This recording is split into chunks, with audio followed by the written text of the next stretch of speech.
Court में सुनवाई हुई है। सुप्रीम कोर्ट ने केंद्र सरकार से 8 हफ्तों में जवाब मांगा है। राज्य का दर्जा बहाली के लिए कदम उठा रहे हैं। जम्मू कश्मीर में जमीनी हालात देखना जरूरी है। सुप्रीम कोर्ट ने आज की सुनवाई में यह रिमार्क दिया है और आपको बताते चलें कि सुप्रीम कोर्ट ने कहा है कि जम्मू कश्मीर को राज्य का दर्जा देने से पहले वहां के जमीनी हालात देखना जरूरी है और ऐसे में केंद्र सरकार क्या कुछ कर रही है, किस तरह के कदम उठा रही है। ऐसे में सुप्रीम कोर्ट ने केंद्र सरकार से 8 हफ्तों में जवाब मांगा है। यानी जम्मू कश्मीर को मुकम्मल रियासत का दर्जा देने को लेकर स्टेटहुड के इशू पर अब मरकजी सरकार के पास 8 हफ्तों का समय है और 8 हफ्तों में ही केंद्र सरकार को एक तरह से बताना होगा सुप्रीम कोर्ट को कि वो जम्मू कश्मीर को मुकम्मल रियासत का दर्जा देने को लेकर किस तरह के कदम उठा रही है, क्या कुछ कर रही है या फिर रियासत का दर्जा देने में इतनी देरी क्यों हो रही है या इसके पीछे वजह क्या है। क्योंकि सुप्रीम कोर्ट ने यह भी माना है कि रियासत का मुकम्मल दर्जा देने से पहले, स्टेटहुड देने से पहले वहां के जमीनी हालात भी देखना जरूरी है और सुप्रीम कोर्ट ने अपने रिमार्क में पहलगाम हमले का जिक्र भी किया है। तो ऐसे में अब केंद्र सरकार के पास 8 हफ्तों का वक्त है और यह देखना बहुत अहम होगा कि इन 8 हफ्तों के बाद जब अगली सुनवाई होगी तो उसमें केंद्र सरकार की तरफ से क्या कुछ जवाब दिया जाता है। लेकिन इतना जरूर है कि सुप्रीम कोर्ट ने आज के अपने रिमार्क में यह माना है कि जम्मू कश्मीर के हालात को देखना, जो जमीनी हालात हैं दरअसल उन पर नजर रहना भी एक तरह से जरूरी है। और ऐसे में आपको बताते चलें कि आज किस तरह से पूरी सुनवाई हुई है, सुप्रीम कोर्ट ने क्या कुछ कहा है और केंद्र की तरफ से सॉलिसिटर जनरल ने इस पर क्या कुछ बयान दिया है। आप देखिए कि सुप्रीम कोर्ट ने कहा है कि पहलगाम हमले को नजरअंदाज नहीं किया जा सकता है, जबकि सॉलिसिटर जनरल ने कहा है कि राज्य का दर्जा बहाली के लिए कदम उठा रहे हैं। वहीं पर सुप्रीम कोर्ट ने कहा है कि जम्मू कश्मीर में सुरक्षा हालात का आकलन जरूरी है। तो वहीं पर अभी सॉलिसिटर जनरल ने माना है कि जम्मू कश्मीर के हालात अजीबोगरीब है, यानी हालात अभी इस तरह के नहीं है कि राज्य का दर्जा दिया जा सके। और चलिए इसी बड़ी खबर पर सीधे रुख करेंगे। हमारे साथ जम्मू कश्मीर नेशनल कॉन्फ्रेंस के सीनियर लीडर रतनलाल गुप्ता जी हमारे साथ जुड़े हुए हैं। रतनलाल गुप्ता जी, आपका बहुत स्वागत है न्यूज़ 18 JKLH में। सर, सुप्रीम कोर्ट में आज स्टेटहुड के मामले पर सुनवाई हुई, जहां सुप्रीम कोर्ट ने केंद्र सरकार को 8 हफ्तों का वक्त दिया है, जवाब मांगा है 8 हफ्तों में। किस तरह से सुनवाई को, आज की सुनवाई को देखते हैं रतनलाल गुप्ता जी? तो दोबारा से हम जुड़ने की कोशिश करेंगे, लेकिन बड़ी खबर यही है कि सुप्रीम कोर्ट ने केंद्र सरकार से 8 हफ्तों में जवाब मांगा है। स्टेटहुड पर आज सुप्रीम कोर्ट में सुनवाई हुई है। 3 याचिकाओं पर सुनवाई आज सुप्रीम कोर्ट में हुई थी, लेकिन अब अगली सुनवाई 8 हफ्तों के बाद होगी और सुप्रीम कोर्ट ने केंद्र सरकार से 8 हफ्तों में जवाब मांगा है। तो ऐसे में आज सुप्रीम कोर्ट ने 3 जो याचिकाएं दाखिल की गई थी स्टेटहुड को लेकर, उन पर सुनवाई शुरू हुई थी और आज पहली सुनवाई इस पर हुई थी। और ऐसे में केंद्र सरकार ने मरकजी सरकार से, यानी केंद्र सरकार से 8 हफ्तों में जवाब मांगा है, यानी अगली सुनवाई अब 8 हफ्तों के बाद होगी। और ऐसे में केंद्र सरकार की तरफ से क्या कुछ जवाब होगा, यह देखना भी हमारे साथ देखना बहुत अहम होगा। और हमारे साथ इस वक्त जम्मू कश्मीर नेशनल कॉन्फ्रेंस के शेख बशीर जी हमारे साथ जुड़े हुए हैं। शेख बशीर जी, आपका बहुत इस्तकबाल है। सुप्रीम कोर्ट में आज स्टेटहुड को लेकर सुनवाई हुई, जहां पर सुप्रीम कोर्ट ने मरकजी सरकार को 8 हफ्तों में जवाब देने को लेकर कहा, यानी 8 हफ्ते में जवाब तलब किया है मरकजी सरकार से इस मामले में। शेख बशीर जी, देखिए जी, सुप्रीम कोर्ट में ये सुनवाई होनी थी। ये कुछ एनजीओ कुछ गए थे वहां सुप्रीम कोर्ट में, इसको चैलेंज किया था। उसकी सुनवाई होनी थी 8 अगस्त को।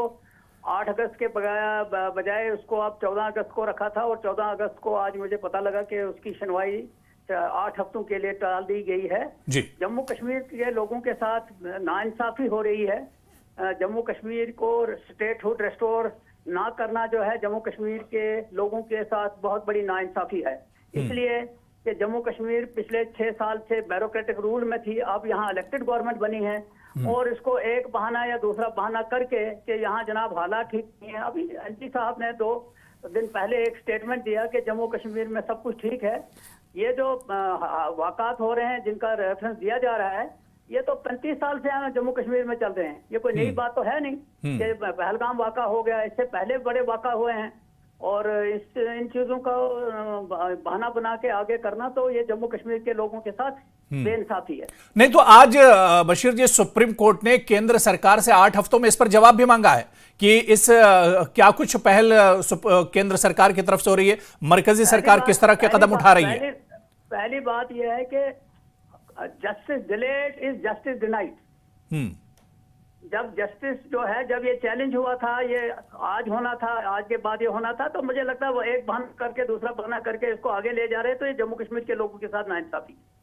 नहीं, लेकिन आपको कोई उम्मीद की किरण नहीं नजर आ रही जिस तरह से 8 हफ्तों का वक्त दिया गया केंद्र सरकार को कि केंद्र सरकार अपना जवाब दाखिल करे? आखिरकार जी हमारे पास चारा क्या है? हमारे पास और क्या चारा है कि हम इंतजार ही कर सकते हैं, और क्या कर सकते हैं? नहीं, इससे पहले आप देखिए ना कि सुप्रीम कोर्ट से ने रिमार्क दिया था और ये फैसला किया था कि जम्मू कश्मीर में चुनाव होने चाहिए। जम्मू कश्मीर में चुनाव हो गए और अब एक बार ये फिर मामला, स्टेटहुड का मामला अदालत में पहुंचा है, तो अदालत पर तो भरोसा करना ही होगा, इंतजार तो करना होगा।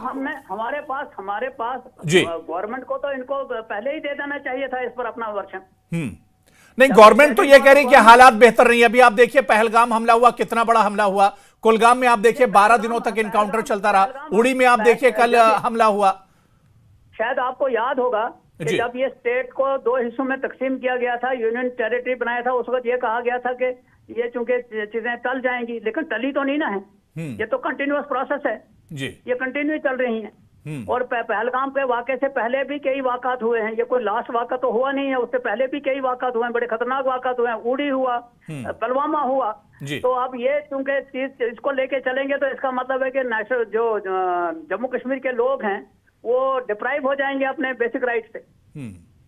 नहीं तो अब आप देखिए ना, 370 हटने के बाद हालात तेजी से बदल रहे हैं और केंद्र सरकार कह रही कि हालात पूरी तरह से बदल जाएंगे तो और ठीक हो जाएंगे तो फिर रियासत का दर्जा दिया जाएगा। ये तो कभी मना नहीं किया है सरकार ने। मैंने कहा, मैं भी नहीं कहता हूं मना नहीं किया है, लेकिन दे भी नहीं रहे। 35 साल से तो चल रहा है ये मसला। 35 साल से जम्मू कश्मीर भुगत रही है ना मिलिटेंसी से। या इसका ये किया जाए कि भाई जब तक जीरो ना हो जाएगा तब हो जाएगी, ये तब तो इंतजार नहीं ना किया जा सकता। बिल्कुल शेख बशीर जी, बहुत बहुत शुक्रिया हमारे साथ जुड़ने के लिए। और इस वक्त हमारे साथ जम्मू कश्मीर कांग्रेस के सीनियर लीडर रविंदर शर्मा जी हमारे साथ जुड़ रहे हैं। रविंदर शर्मा जी, आपका बहुत स्वागत है न्यूज 18 जेकेएलएच पर। रविंदर शर्मा जी, बड़ी खबर है, कांग्रेस जिस मुद्दे को लेकर जम्मू कश्मीर से दिल्ली तक जंतर मंतर तक पहुंची, उसी मुद्दे पर, स्टेटहुड के मुद्दे पर सुप्रीम कोर्ट में आज सुनवाई हुई है और सुप्रीम कोर्ट ने केंद्र सरकार से 8 हफ्तों में जवाब मांगा इस इशू पर। देखिए, बात यह है कि माननीय सुप्रीम कोर्ट के हम धन्यवादी हैं। जब चुनाव होना था तब भी सेंट्रल गवर्नमेंट ये दलील दे रही थी कि वहाँ हालात अप्रोप्रिएट नहीं है, और हम सुप्रीम कोर्ट के धन्यवादी हैं कि सुप्रीम कोर्ट के निर्देश के बाद ही जहाँ जम्मू कश्मीर में चुनाव हुआ 30 सितंबर से पहले और टूर्नामेंट चुनाव हुआ और सारे लोग जो हैं वो उन्होंने बड़ी जोश खरोश से उसमें भाग लिया। अब सुप्रीम कोर्ट का दूसरा निर्देश था कि as soon as possible statehood को बहाल किया जाए। उसको भी 2.25 साल हो गए। और आतंकवाद तो एक 90 से लेकर के एक प्रॉक्सी वार है पाकिस्तान की, और ये चुनौती हमेशा रही और है। लेकिन इलेक्टेड गवर्नमेंट्स ने भी बेटर जो है मिलिटेंसी को फाइट किया है और मिलिटेंसी को कमजोर किया है। मिलिटेंसी को एलिमिनेट करने में तो वक्त लगेगा, ये कॉन्स्टिट्यूशन जंग है जिस हालात को हम देखते हैं। लेकिन ये पॉलिटिकल फाइट है, इसलिए कांग्रेस पार्टी ने इसको एक डेमोक्रेटिक फाइट के तौर पे, क्योंकि गवर्नमेंट ने खुद कई बार माना और कहा, और हालात जो है बीच बीच में इस तरह की वारदातें तो गंभीर चिंता का विषय है। लेकिन मैं समझता हूँ कि स्टेट जब थी तब मिलिटेंसी शुरू हुई और उसको कमजोर किया गया, मिलिटेंसी को काफी हद तक एलिमिनेट किया गया और रेगुलर चुनाव होते थे। नहीं तो सरकार में तो कांग्रेस भी रही है, जम्मू कश्मीर में तो बहुत एक लंबे अरसे तक कांग्रेस सरकार में रही है। सरकार में रही है तो कांग्रेस ने इस मिलिटेंसी को जो है प्रॉक्सी वार को डिफीट किया। 6 साल यहाँ गवर्नर रूल रहा, उसके बाद चुनाव 96 में हुई, उसके बाद लगातार चुनाव होते रहे। इस चुनौती का मुकाबला करते हुए डेमोक्रेसी को और यहाँ के लोगों को हकूक तो देना है। और अगर ये प्रॉक्सी वार है, लेकिन आज तो मिलिटेंसी 90 से काफी हद तक कम थी और 10 साल में ये चुनाव का इंतजार करते रहे। इन्होंने चुनाव भी सुप्रीम कोर्ट के निर्देश के बाद ही किया, अगर सुप्रीम कोर्ट उसमें इंटरव्यू नहीं करता तो चुनाव भी यहाँ नहीं होता। तो ये वारदात अगर हुई है, इसका फेलियर भी तो सेंट्रल गवर्नमेंट का है जो डायरेक्टली नहीं तो रविंदर शर्मा जी, सर रविंदर शर्मा जी, अब सुप्रीम कोर्ट ने केंद्र सरकार को जो मोहलत दी है, जो 8 हफ्तों में मांग की है, तो इसमें कोई उम्मीद आपको नजर नहीं आ रही है? देखो, उम्मीद तो हम हमेशा उम्मीद करना है, सुप्रीम कोर्ट ही एक आशा की किरण है जिस किस्म के हालात है। लेकिन अगर सरकार नहीं सुन रही है तो मैं समझता हूँ टेररिज्म ही एक बुनियाद नहीं हो सकती कि यहाँ स्टेटहुड को डिनाई किया जाए, क्योंकि टेररिज्म लंबे अरसे से यहाँ चलता है और उसको लगातार कमजोर किया। जब इलेक्टेड गवर्नमेंट थी उन्होंने भी उस मिलिटेंसी को काफी हद तक एलिमिनेट किया था, और 11 साल से तो इनके पास कंट्रोल है। ये भी पूछा जाना चाहिए कि हालात क्यों नहीं काबू हो रहे। और हम समझते हैं कि सुप्रीम कोर्ट ने समय दिया, लेकिन हमारी उम्मीद से थोड़ा ज्यादा समय दिया है। नहीं तो कांग्रेस इस बारे में ज्यादा बेहतर बता सकती है रविंदर शर्मा जी कि हालात काबू में क्यों नहीं है, क्योंकि कांग्रेस एक बड़े अरसे तक सेंटर में भी रही है और जम्मू कश्मीर में भी रही है। देखिए, हालात काबू में थे तभी से हर 5 साल के बाद, 6 साल के बाद पंचायत से लेके असेंबली के चुनाव होते थे। ये तो आप जो सरकार है 11 साल से, उससे पूछा जाना चाहिए कि आप क्यों विफल हो रहे हैं। आपने यूटी भी बना लिया, आपने सारी पावर भी ले ली, फिर भी अगर कहीं फेल हो रहे हैं तो उनकी कहीं नीति की गलती हो सकती है। तो हम ये समझते हैं कि सुप्रीम कोर्ट को भी इसमें इंटरवीन करना चाहिए। बाकी ये एक डेमोक्रेटिक फाइट है और इसीलिए कांग्रेस पार्टी एक पॉलिटिकल मूवमेंट पे चल रही है।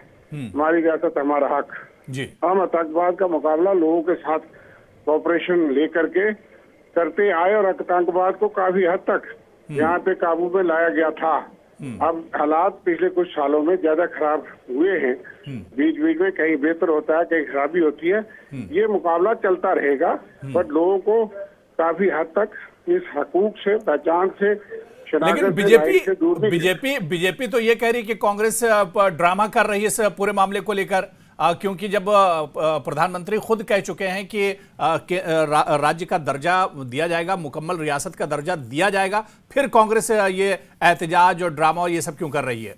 देखिए, ये ड्रामा नहीं है, लोग बीजेपी को ड्रामा लगता है। सुप्रीम कोर्ट ने भी तो निर्देश दिया था कि एज सून एज पॉसिबल दिया जाए, और उनको भी लगता था कि स्टेट बहाल हो सकती है और बहाल करनी चाहिए। अब अगर सरकार इसके पीछे बहाना बना करके डिले करना चाहती है, यहाँ डिनाई करना चाहती है, मैंने कहा कि सेंट्रल गवर्नमेंट में जहाँ चुनाव भी नहीं करना चाहता, ये वांट टू रूल प्रॉक्सी। लेकिन अब कोर्ट में, अब पूरा मामला सर कोर्ट में है और 8 हफ्तों का केंद्र सरकार को मोहलत दी गई है, मतलब 8 हफ्ते का वक्त दिया गया है और जवाब मांगा गया है। तो ऐसे में अब आगे देखना बहुत अहम होगा कि आगे क्या कुछ होता है। बहुत बहुत शुक्रिया रविंदर शर्मा जी हमारे साथ सर जुड़ने के लिए और इस खबर पर बातचीत करने के लिए। तो सुप्रीम कोर्ट ने केंद्र सरकार से 8 हफ्तों में जवाब मांगा है। स्टेटहुड पर सुप्रीम कोर्ट में सुनवाई हुई है और बीआर गवाई ने कहा है कि जम्मू कश्मीर की जमीनी हालात पर गौर करना होगा और पहलगाम जैसी घटनाओं को नजरअंदाज नहीं किया जा सकता है।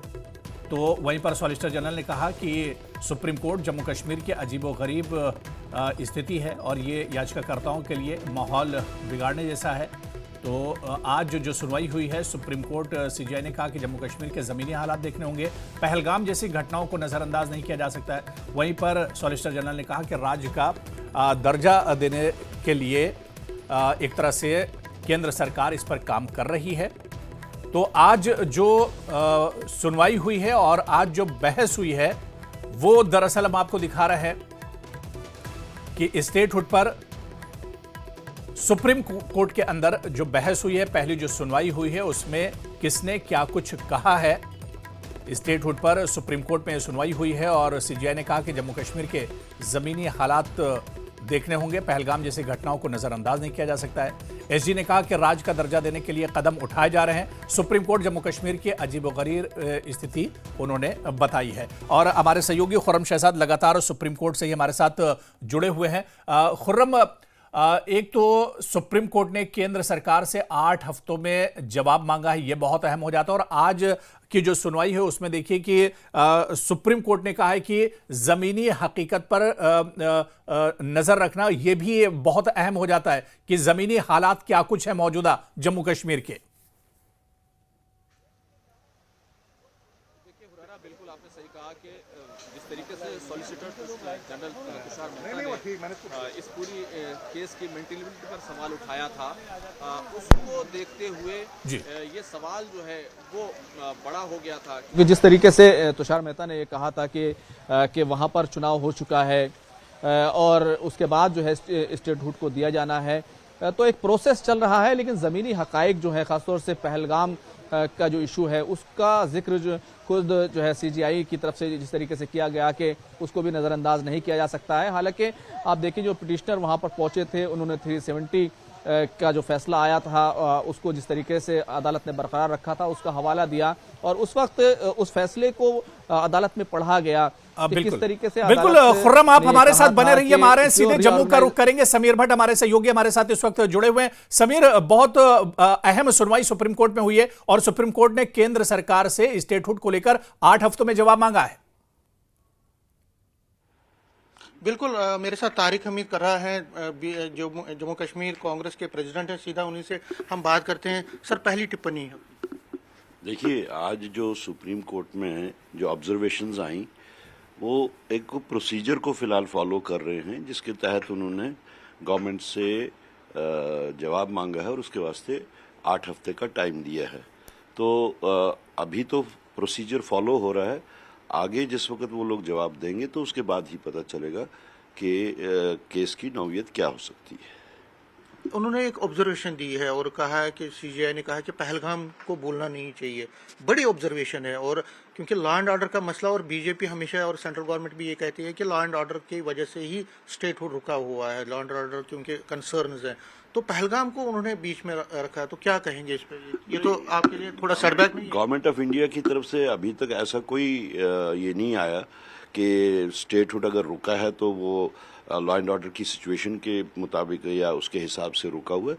अगर देखा जाए तो जम्मू कश्मीर की हिस्ट्री में इलेक्टोरल बैटल्स जो लड़ी गई हैं वो इवन वर्स्ट मिलिटेंसी सिचुएशंस के बाद भी लड़ी गई हैं, 96 के बाद भी लड़ी गई हैं। और इवन जम्मू कश्मीर की जो मिलिटेंसी को टैकल किया है वो तो state governments, successive state governments के तहत भी कंट्रोल की गई हैं। और सक्सेसिव, चाहे पंचायत हो, चाहे यूएलबी इलेक्शंस हो, असेंबली इलेक्शंस हो, पार्लियामेंट इलेक्शंस हो, तो स्टेट गवर्नमेंट के तहत भी लड़ी गई हैं।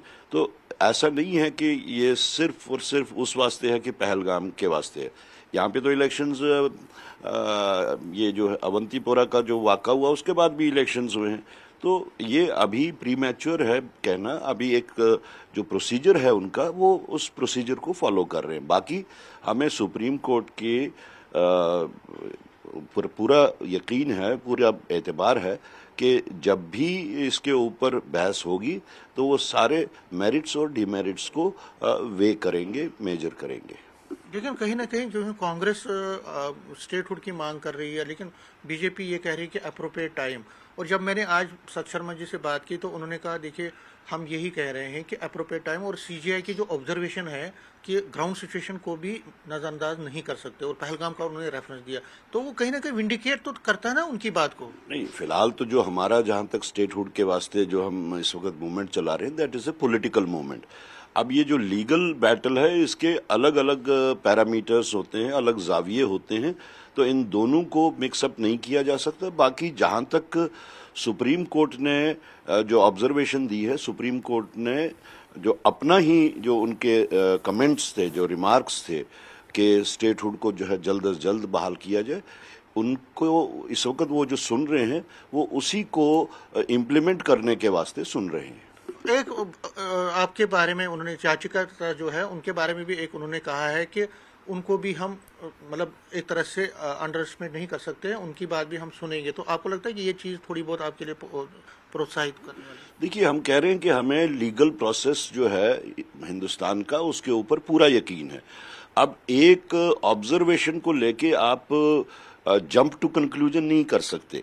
तो हमारा ये मानना है कि इस वक्त जो सुप्रीम कोर्ट ने जो किया है वो एक प्रोसेस को फॉलो कर रहे हैं। It is incumbent upon them कि वो गवर्नमेंट से इसके बारे में जवाब मांगे कि जो पिछले बेंच ने जिस वक्त आर्टिकल 370 के ऊपर जो वर्डिक्ट हुआ था उस वक्त जो उनके उसके रिमार्क्स थे, जो उनकी डायरेक्शंस थी, रादर दो डायरेक्शंस थी, एक इलेक्शन के बारे में थी, एक स्टेटहुड के बारे में थी। तो उनको उसी चीज को आगे चलाना है कि जो कमेंट जो उस वक्त के जो उनके ऑब्जर्वेशंस थी, कमेंट्स थे या डायरेक्शन थी, उसको किस तरीके से इम्प्लीमेंट किया जाए और कब इम्प्लीमेंट करना है, वो सुप्रीम कोर्ट ने सरकार से 2 हफ्ते का टाइम, 2 महीने का टाइम, आपको लगता है कि लंबा टाइम है? और अब रिप्लाई करना है सरकार को, आपको लगता है कि लंबा टाइम हो गया? ये तो सुप्रीम कोर्ट की अपनी एक कैलेंडर के हिसाब से वो काम करते हैं। वो हमारी चाहने या ना चाहने से तो ना टाइम देंगे, ना घटाएंगे, ना बढ़ाएंगे। तो मैं फिर से ये बात कह रहा हूं कि Supreme Court is following a procedure, let down procedure, कि उन्होंने सरकार से जवाब मांगना है। इट इज देयर प्रेरोगेटिव कि तो वो बिल्कुल समीर, देखिए तारिक हमीद कर्रा को एक तरह से पूरा भरोसा है और वो ये उम्मीद करते हैं कि आने वाले दिनों में फिर 8 हफ्ते के बाद जब सुनवाई होगी तो इसमें एक अच्छी खबर एक तरह से निकल कर आएगी, क्योंकि कांग्रेस इस पूरे मुद्दे को पूरे जोर शोर के साथ उठा रही है। बहुत बहुत शुक्रिया समीर हमारे साथ जुड़ने के लिए और तमाम बातचीत करने के लिए और जानकारी साझा करने के लिए। और आपको बताते चले कि वही इस पूरे मामले पर याचिकाकर्ता खुर्शीद मलिक ने न्यूज़ 18 से बातचीत की है। उन्होंने कहा कि हम एक निश्चित समय सीमा में स्टेटहुड चाहते हैं। सुनिए। Honourable Supreme court of India ने अपहेल्ड किया abrogation of special status of Jammu and Kashmir. उसमें कुछ डायरेक्शंस आई ऑनरेबल सुप्रीम को उसी ऑर्डर में। मैं आपको बताऊं कि इलेक्शंस जो हैं, इलेक्शंस शैल बी हेल्ड, और उसमें टाइमलाइन दिया गया कि 30 सितंबर तक जो है इलेक्शन कमीशन ऑफ इंडिया की को एक डायरेक्शन गया कि आप 30 सितंबर तक जो है इलेक्शन करा दें। हमारी जो अर्जी है वो यही है कि आपने मतलब एक जो इलेक्शन के बारे में आपने टाइमलाइन दिया और स्टेटहुड को रेस्टोर करने के लिए आपने at the earliest as soon as possible जो है बता दिया। इसमें भी हमने उस समय 2 महीने का टाइमलाइन मांगा कि 2 महीने में आप जो है सेंट्रल गवर्नमेंट को डायरेक्शन ऑनरेबल कोर्ट की तरफ से जाएं और ये 2 महीने में जो है हमारा स्टेटहुड रेस्टोर किया जाए। और हम यही मांग रहे हैं कि इसमें भी टाइमलाइन सेट किया जाए, बिकॉज जो अप्रोप्रिएट टाइम है, हम मानते हैं कि अप्रोप्रिएट टाइम को ऑनरेबल सुप्रीम कोर्ट ने उस समय मतलब ये इंटरप्रेट किया at the earliest as soon as possible. अब हम ऑनरेबल सुप्रीम कोर्ट ऑफ जो है इंडिया से मतलब ये अर्ज कर रहे हैं, ये सबमिशन है हमारा, at the earliest as soon as possible को आप टाइमलाइन में कन्वर्ट करें ताकि स्टेटहुड जो है उसको रेस्टोर किया जाए जम्मू कश्मीर के लिए। आपको उम्मीद है ऐसी कोई डायरेक्शन आएगी? पूरी उम्मीद है। देखिए, क्योंकि honourable chief justice of India जी.आर. गवाई सर जो है उन्होंने लिस्ट किया है, तो we are optimistic, we are upbeat, और सारे जो है जम्मू कश्मीर के लोग इस इंतजार में हैं कि इंसाफ हमें इसी इंसाफ के मंदिर से मिलेगा।